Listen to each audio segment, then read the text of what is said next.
Meus senhores, boa noite. Antes de qualquer pergunta,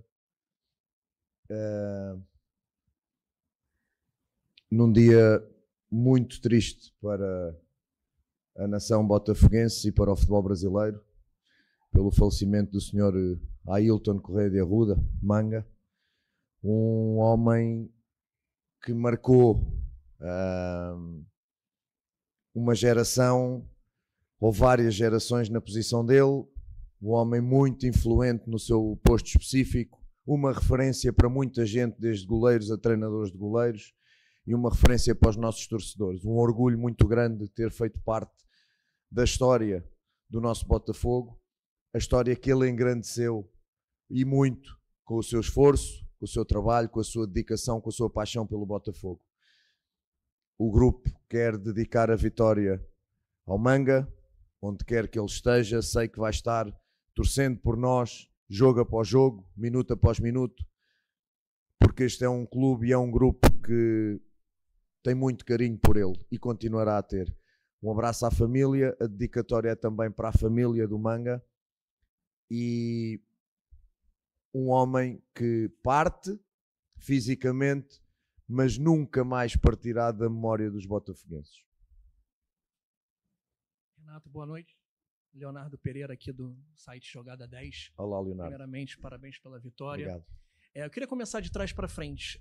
Muito se falou do último terço, do Botafogo ter pecado em muitas finalizações, mas eu queria destacar o comportamento do sistema defensivo do Botafogo. Em 4 jogos com você no comando, 4 jogos oficiais, o time sofre apenas um gol. Hoje, o Carabobo teve espaço para arrematar, o Juventude também acertou uma bola na trave, os venezuelanos também. E essa defesa do Botafogo vai passar por testes mais duros pela frente, por exemplo, contra o Estudiantes em La Plata daqui a 2 semanas. Como você avalia, Renato, o comportamento da sua defesa, se ela transmite a segurança que você demandou a ela? Obrigado. Obrigado. Gosto muito da tua pergunta porque transporta-me para o quantitativo e para o qualitativo. Ou seja, o quantitativo, de facto, é claro, 0 golos sofridos em 4 jogos, 1 golo sofrido somente, e isso deixa-nos muito satisfeitos.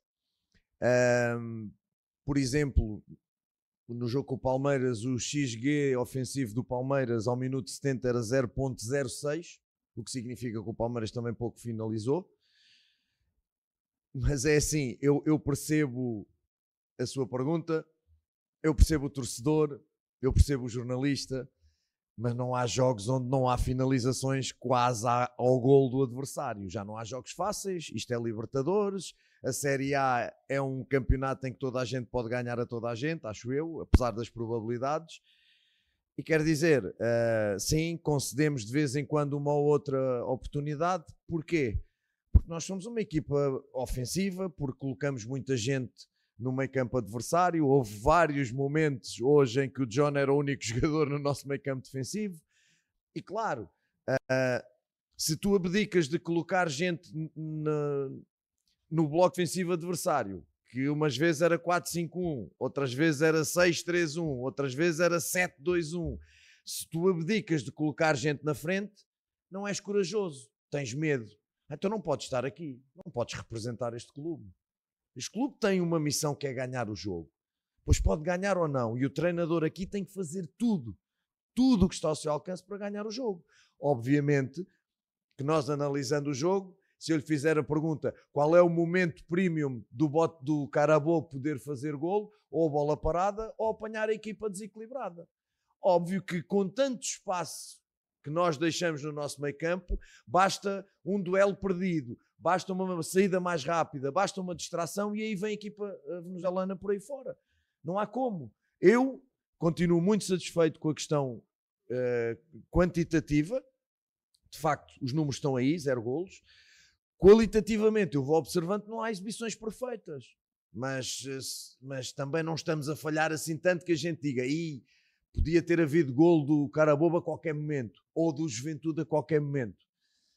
São os momentos da transição, porque de facto quando nós vamos para bloco nós somos uma equipa compacta e quando partimos de bloco para pressão nós criamos problemas aos adversários. E as equipas grandes sofrem disto. quando querem procurar o golo adversário e contra blocos tão defensivos, obviamente que vai haver um momento em que tu desequilibras. Porquê? Porque depois os jogadores são humanos. E é o emocional do zagueiro nosso que começa a haver espaço e começa a conduzir a bola, a ver se tira alguém do bloco e vai deixar espaço nas costas, não há uma compensação, depois a bola perde-se e aí vem o contra-ataque. Portanto, acima de tudo, agradeço, a sua pergunta é muito boa porque é sobre futebol e eu dou-lhe razão, de facto há oportunidades do adversário.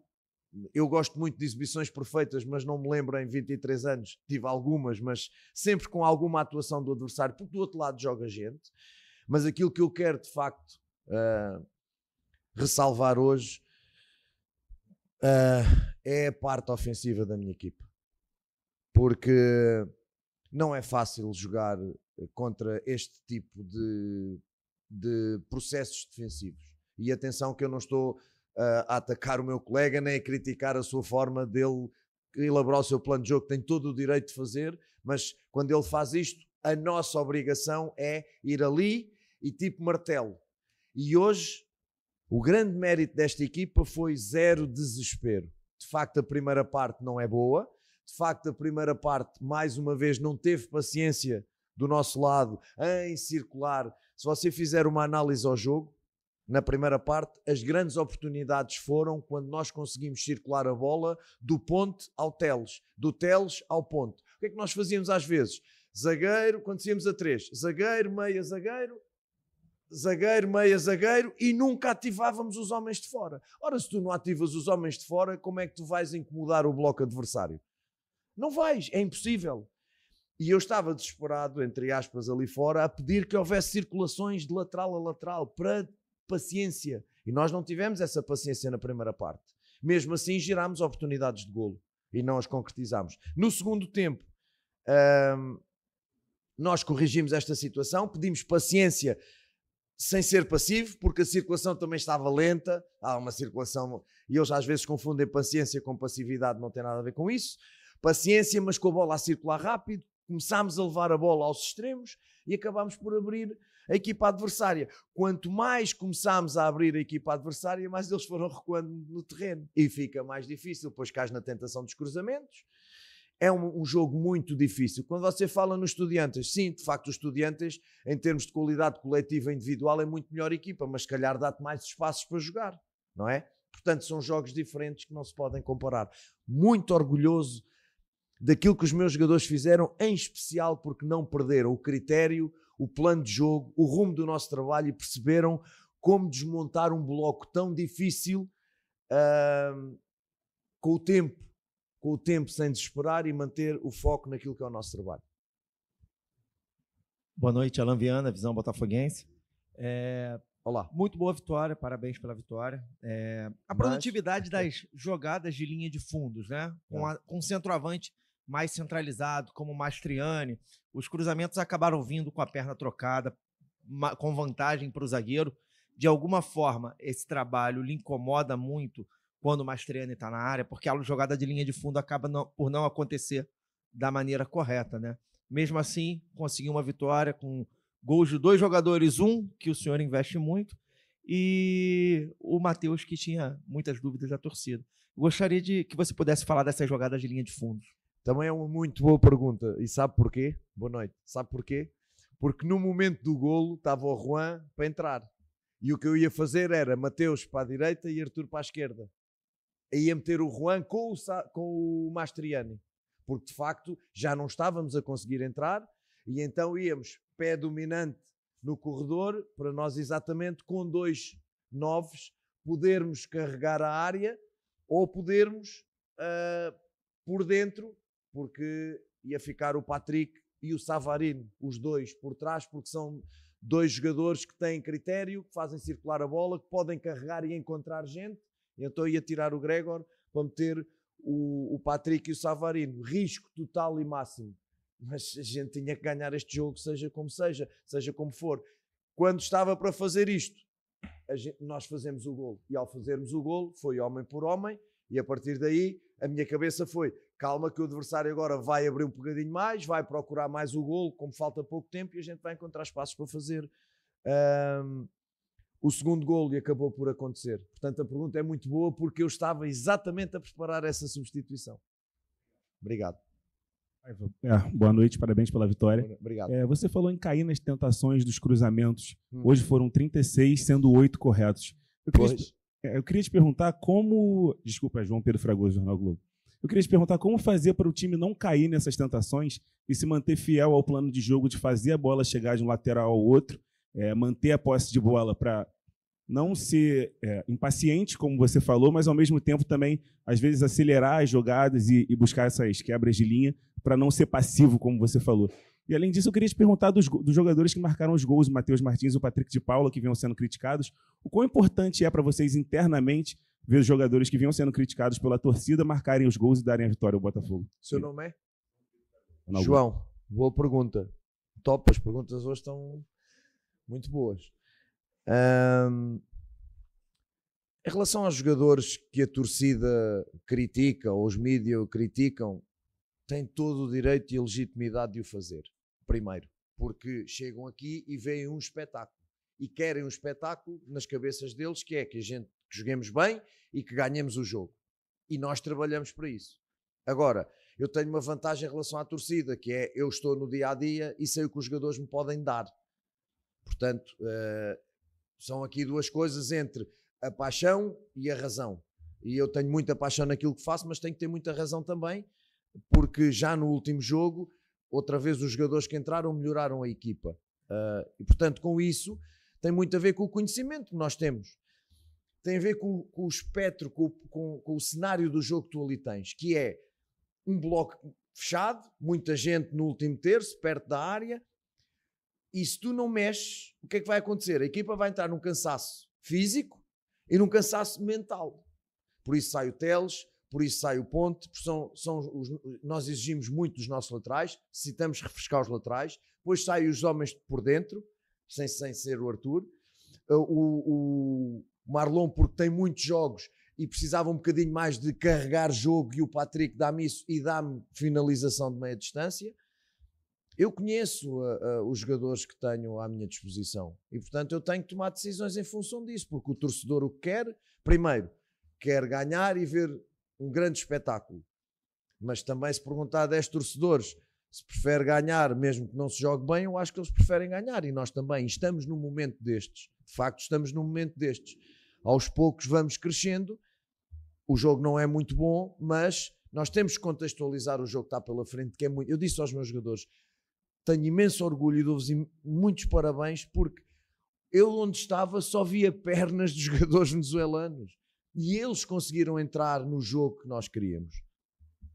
Portanto, o meu trabalho é encontrar soluções no banco, às vezes não vão surtir efeito, têm surtido efeito graças a Deus, não só pela minha decisão, mas também porque os jogadores vêm do banco, trazem, e isso mostra um grupo forte, e em especial os que não jogam a trabalhar muito bem. E só podem, trabalhando muito bem, dar esta resposta, senão não é possível. Em relação à questão dos cruzamentos, ponto número 1, eu também não gosto de um jogo muito lateralizado para cruzamento, mas também lhe digo que não é crime fazer golos de cruzamento. Se pudesse ser campeão da Libertadores da Série A só com golos de cruzamento, eu assino já por baixo. Agora, de facto, eu entendo os jogadores que começam a desesperar, porque a bola não entra, o tempo vai passando, pesa um bocadinho o resultado do Chile, começas a ver muita gente ali, vais por fora e depois é a tendência do jogador cruzar, e às vezes cruza sem condições, ou de vantagem na área, ou condições de que o cruzamento saia bem, e vai entrar nessa estatística que o João me diz de um monte de cruzamentos errados, vai entrar nessa, e para o número de cruzamentos que nós fizemos, a estatística de cruzamentos certos é muito baixa, de facto é verdade, e nós precisamos trabalhar isso. São questões técnicas, em primeiro lugar, e são questões de percepção de jogo, porque às vezes tu no desespero queres cruzar e está um homem contra 4, e outras vezes temos vantagem na área e tu não vais cruzar porque não tens a percepção tática do jogo. Portanto, entre a percepção tática de colocar a bola no timing e no espaço exato dentro da área e a percepção e a questão técnica de colocar lá bem a bola, contribui para esse número. Nós vamos melhorar, mas de facto fico feliz que dentro desses cruzamentos todos nós não deixamos de jogar da outra forma. E é assim que nasce o golo do Mateus. ok? Portanto, equilíbrio na forma como jogamos, está bem? Boa noite, Renato. Meu nome é Pedro Ramos, da Sintonia Esportiva. Parabéns pela vitória. Sobre o contexto das pontas, eu queria justamente perguntar sobre isso, porque eu senti que o Botafogo insistiu bastante pela direita com o Arthur. Eu não sei se foi algo ocasional ou se foi algo trabalhado, pensado por vocês, e isso criou uma desvantagem, na minha visão, para o Santi Rodrigues, que acabou sendo substituído no segundo tempo, vaiado pela torcida. Eu quero saber se essa movimentação pela direita com o Arthur foi intencional e justamente a situação desses dois jogadores, o Arthur e o Santi Rodrigues. O Santi saindo vaiado e o Arthur ainda precisando de mais confiança, tanto por si próprio quanto da torcida também. Obrigado. Boa noite, obrigado. Eu já, na primeira resposta ao seu colega, eu tinha falado nesta questão de nós não termos circulações completas, e como não temos circulações completas, vamos insistindo num lado. E de facto é algo que nós temos que corrigir, porque se nós insistimos num lado, estamos a ajudar o nosso adversário. Por muito bons que sejam os jogadores daquele lado, nós não estamos a atrair o adversário ao lado contrário, ou não estamos a atrair o adversário a um lado para depois circular pelo outro. Então o problema passa muito por aí. Não foi pedido, obviamente. Poderia até ter sido em questões estratégicas de identificar uma fragilidade defensiva do lado esquerdo da defesa do Carabobo. Não foi. De facto foi deles, foi dos jogadores. E como eu não jogo PlayStation, não jogo mesmo, não gosto, e não quero que os meus jogadores joguem PlayStation dentro do campo, eu quero que eles joguem e deixe jogar dentro do possível, fazendo as correções que posso fazer. A partir daí é muito o jogo deles, porque o jogo é dos jogadores. O treinador tem que ajudar e não atrapalhar. E o jogo é dos jogadores. Nós, reafirmando essa questão, quando entrou o Mateus e o Cuiabano, primeiro foi para refrescar o Santi, porque eu senti que o Santi tem menos jogo que o Arthur. O Santi vem de uma realidade diferente, que não conhece o Brasil ainda e o Arthur já conhece. E a torcida tem todo o direito de manifestar-se. Mas deixe de dizer-lhe, ainda bem que falou nisso, a torcida até pode ter vaiado o Santi, mas o que a torcida fez hoje, durante 90 minutos, é absolutamente fantástico. E eu não estou a puxar o saco à torcida. O que eu estou a dizer é que a equipa, quando precisou, o meu colega assistente chegava ao pé de mim e tinha quase que me falar ao ouvido, porque eu não o escutava. E é muito importante, e eu agradeço de coração todos os torcedores que nos 90 minutos apoiam, constantemente apoiam a equipa, incondicionalmente. Depois, o jogo parou, pode assobiar, pode manifestar-se. O jogo acabou, pode manifestar-se. No intervalo, pode manifestar-se. Mas durante, ajudem. Sejam um de nós, dessa forma. Mesmo que estejam desagradados com aquilo que estão a ver, a qualquer momento a ajuda deles é decisiva. E, portanto, ok, eu por acaso não me apercebi das vaias, pode ter acontecido, mas para mim o que me fica, é o direito da torcida manifestar-se, obviamente, e cobrar, tem todo o direito disso, mas 2, eu não vou ficar com o copo meio vazio. Vou ficar com o esforço que a torcida fez, porque eu já fui torcedor, olhando para uma equipa que não está a jogar tão bem, mas eles continuarem ali, presentes e a incentivar a equipa. E é com isso que eu fico. Portanto, a questão depois, quando eu fiz as mudanças, o Cuiabano e o Mateus deram uma dinâmica, uma verticalidade muito diferente, a equipa sentiu essa frescura, corrigiu esse tema e a partir daí nós começámos a ir pela esquerda e pela direita. Paiva, boa noite, parabéns pela vitória. Boa noite. Eu queria hoje abordar a situação de um jogador que tem sido muito importante para o Botafogo, foi o ano passado, que é o Savarino, dentro desse sua nova ideia de jogar, né? Hoje a gente viu a circulação ali de bola, de um lado para o outro, que você já comentou. Em alguns momentos a bola pouco passou por ele, mas na hora da comemoração ali do segundo gol do Matheus Martins, eu vi você atirando um beijo para o Savarino. E eu queria entender o que isso justifica, porque foi uma das poucas vezes que a bola chegou ali para ele foi para cima, e aí o Matheus Martins conseguiu concluir. Queria que você explicasse o que foi isso. Bem, não foi bem um beijo, mas pronto. Se a minha mulher está a ver, você está-me a pôr numa posição complicada. Foi ele encontrar onde encontrou o Mateus. de facto está no meio daquela gente toda, está ao alcance dos predestinados e daqueles que jogam com um drone por cima da cabeça e que veem coisas que os outros não veem. O treinador tem um dilema, eu entendo-a perfeitamente, e é o dilema que me massacra o cérebro neste tipo de jogos, que é: tira jogadores criativos da zona de criação, porque isto tem zonas, né? Não. Tira jogadores criativos da zona de criação para os puxares para trás para a zona de construção, perdes imaginação e criatividade na zona de criação. Isto é como teres uma figura enquadrada e querer meter um círculo e ele não entra.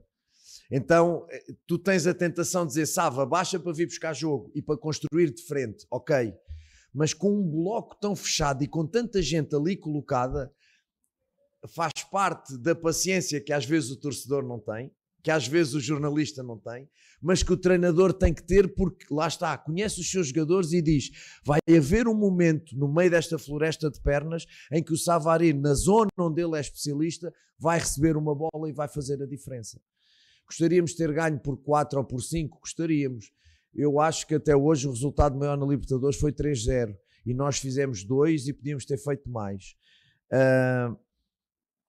A verdade é esta, é que a sua pergunta volta a ser muito boa, mas deixa-me sempre nesta tentação. E eu prefiro que o Savarino, que é um criador, ande nas zonas de criação, que o Igor, que é um finalizador, ou o Mastriani, ou o Juan, andem nas zonas de finalização, e que os homens da construção façam o seu papel.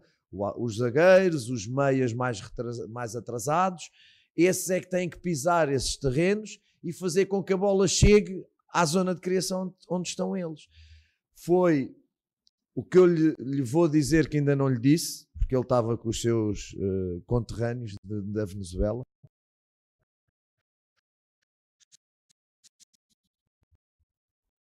O que eu lhe vou dizer foi dar-lhe os parabéns por ele não ter desesperado e ter saído das zonas para ir buscar a bola. Porque normalmente estes jogadores têm esta tendência. São criativos, querem bola, não têm paciência para esperar por ela, mas depois, quando saem das zonas onde são efetivamente bons, acabam por perder alguma efetividade. E ele hoje foi muito paciente, não recebeu as bolas que devia ter recebido, não por culpa dele, nem por culpa dos colegas, mas por culpa de um posicionamento defensivo muito rigoroso do adversário. Temos que melhorar neste aspecto, temos que melhorar muito as nossas exibições, a de sábado, a de hoje. Nós estamos a crescer e temos que melhorar. Melhorando, ganhando, melhor. E tendo estes, por exemplo, o segundo gol do Juventude já foi muito daquilo que nós trabalhámos. Hoje não conseguimos sair apoiado de trás com essa eficácia, mas já conseguimos fazer. Savarino hoje já consegue fazer um passe no sítio onde eu quero. Fez uma finalização que bateu mal na bola à entrada da área, que podia ter sido golo, que o goleiro larga para a frente. É uma questão de paciência. Eu sei que o torcedor não tem, mas eu vou-lhe pedir que tenha um bocadinho mais de paciência connosco. Está bem? Boa noite. Boa noite. Anderson Bruno, do Botafoguista. Olá, Anderson. A minha pergunta ela vai justamente nesse ponto, que é, né, o Botafogo ano passado ele foi campeão e passou também por dificuldades com sistemas defensivos muito rigorosos, como você falou. À época, né, a gente tinha o Botafogo, ele tinha o Almada, que era um jogador que fazia muita diferença. Assim como hoje, por exemplo, não tem mais o Almada, mas hoje também, por exemplo, faltou o Igor Jesus, não tinha o Igor Jesus e se buscam soluções. Então, como você pensa, ou como você imagina que daqui para frente o Botafogo pode pensar em melhorar essa questão da criatividade para ultrapassar, sobrepor essas barreiras que são encontradas nesses jogos? Anderson, né? Boa noite. Eu nunca trabalhei com o Almada, nem com o Luís Henrique, mas gostava, né? Pronto. Eu percebo, eu entendo, porque há sempre a tendência à comparação, como vai haver a comparação com o Renato, com o Arthur Jorge, o Arthur Jorge com o Renato. A tendência das comparações é sempre muito grande, mas às vezes é um erro, porque os contextos não se repetem, os jogadores não se repetem e os treinadores não se repetem. A única coisa que eu lhe posso dizer, de facto, é que o Botafogo sente dificuldades, não há dúvida, sentia dificuldades, não há dúvida, mas nós temos 2 jogos desse perfil e temos 4 golos feitos. Não é? Ganhámos 2-0 ao Juventude e 2-0 hoje. Ou seja,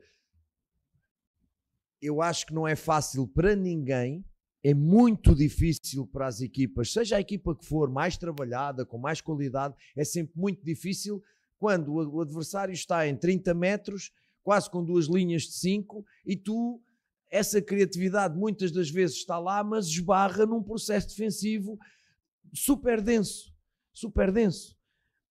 Então, o que eu fico e o que eu disse, porque você foi ao encontro daquilo que eu disse aos meus jogadores, foi não desesperar, não entrar em vertigem de jogo que não trabalhamos e que não treinamos, insistir mediante o risco das coisas não estarem a resultar e nós insistirmos e não conseguirmos o resultado, mas como nós acreditamos muito no que estamos a fazer e nos jogadores que temos, nós estamos sempre com aquela sensação de que a qualquer momento vai dar.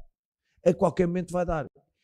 E acabou por dar com o Juventude e acabou por dar agora com o Carabobo. E se você for ver o primeiro gol contra o Juventude, veja bem como é que foi trabalhado. Com uma área super densa de jogadores do Juventude, quer à entrada da área, quer dentro da área. E nós conseguimos fazer o gol. O outro já foi, venham cá que a gente vai sair daqui conseguindo superioridades numéricas e atacar. Hoje foi como foi. Mas eu de facto fico, enquanto não temos o ótimo, que bom que temos o bom. E o bom para mim é, mediante 2 processos defensivos bons e complicados, nós termos 4 golos. Vamos continuar a trabalhar dentro do que é possível para melhorar esta situação. Mas enquanto não melhorarmos, que continuemos a fazer golos e a ganhar. Boa noite, Renato. Parabéns pela vitória. Ryan Leal, antenado da jogada. Te perguntar... Ryan Leal, antenado da jogada. Ryan. Na sua avaliação, qual que foi o fator determinante para o impacto que as substituições que você fez tiveram, né? Com ênfase ao Patrick de Paula, que além do gol gerou muito jogo, e ao Cuiabano, que apareceu muito bem pelo lado esquerdo. E o? O Cuiabano, que apareceu muito bem na esquerda. E o Mateus. E o Mateus fez o gol. Não só pelo gol, porque pela dinâmica que deu também. É um bocadinho aquilo que eu já respondi. Ou seja, aquilo de facto que tu tens que fazer é tomar decisões e ler o jogo e perceber o que é que o jogo te pede, o que é que faz falta aqui. E de facto, pela esquerda o que fez falta foi muita velocidade e verticalidade, e na relação Mateus-Cuiabano, que eu pedi muita relação entre os dois, mesmo com os dois abertos, em vez de estar um dentro e um fora, os dois abertos com a ajuda do Sava ali a dar um apoio por dentro. E o Patrick foi o que eu disse, foi juntar o cansaço do Marlon por ter feito os jogos todos, tal como o Gregor, que ia sair também, caso o golo não entrasse, porque vamos ver, normalmente o foco das pessoas é no cansaço físico, só que o cansaço mais perigoso é este, é o cerebral. É aquele que quando tu tens jogos 3 e 3 dias e não consegues recuperar, te leva a não tomar boas decisões dentro do campo, falhar passes de questões técnicas, falhar passes em meter a bola onde não deve, precipitar-se, isso é cansaço. Então eu tenho que perceber o que é que a equipa necessita, e o que a equipa necessitava era verticalidade, 1 contra 1, Cuiabano, Mateus, não mexer no lado direito a não ser o Vitinho para vir ajudar o Arthur, e se você vir muitas das vezes Vitinho por dentro e Arthur por fora, e depois o Patrick, que é um jogador que nós tentamos e estamos a tentar, e muitas das vezes irá jogar ali a 10, mas obviamente eu reconheço que o Patrick foi ali um jogador de mais retrasado, mais à frente dos 2 pivôs em frente à defesa, porque tem uma visão do jogo, porque pode conduzir, e era aquilo que eu cada vez sentia a equipa venezuelana mais baixa. E eu precisava de alguém que desse sequência rápida ao jogo, como ele fez tantas vezes uma circulação muito rápida de passes verticais para os colegas, e alguém também com um bloco tão baixo que pudesse, de meia distância, que ele tem boa, fazer um golo. Portanto, o impacto correu bem, fantástico. O iogurte hoje está top. Na próxima semana, daqui a 3 dias, o iogurte pode perder validade porque as substituições não funcionaram. Há uma coisa que eu faço. Quando faço substituições, há sempre um porquê por trás da substituição. Não é porque está sol, eu agora vou meter o Mateus, tem o cabelo branco, se tivesse cabelo preto não entrava. Não tem a ver com isso. Tem a ver com o que o jogo me dá, me transmite, e os jogadores que eu tenho, o que é que eles podem mudar em relação àquilo porque depois o adversário vai entrando naquela percepção falsa de que isto está a correr bem, porque eles não estão a fazer gol, então a gente vai continuar a fazer o que estamos a fazer. O problema é que depois, quando o treinador adversário, que foi o meu caso, mexe com jogadores diferentes. E aí eles começam a estar incomodados porque vêm coisas diferentes do banco, que vão mexer com aquilo diferente que eles estavam a fazer. E esse é o meu trabalho. Portanto, hoje correu bem, com a Juventude correu bem, vou-me preparar para quando não correr bem, sou o mesmo. Zero euforia quando ganho, zero frustração quando perco, só tenho que perceber o porquê é que ganho e porquê é que perco, como é que ganho e como é que perco. Tá? Boa noite.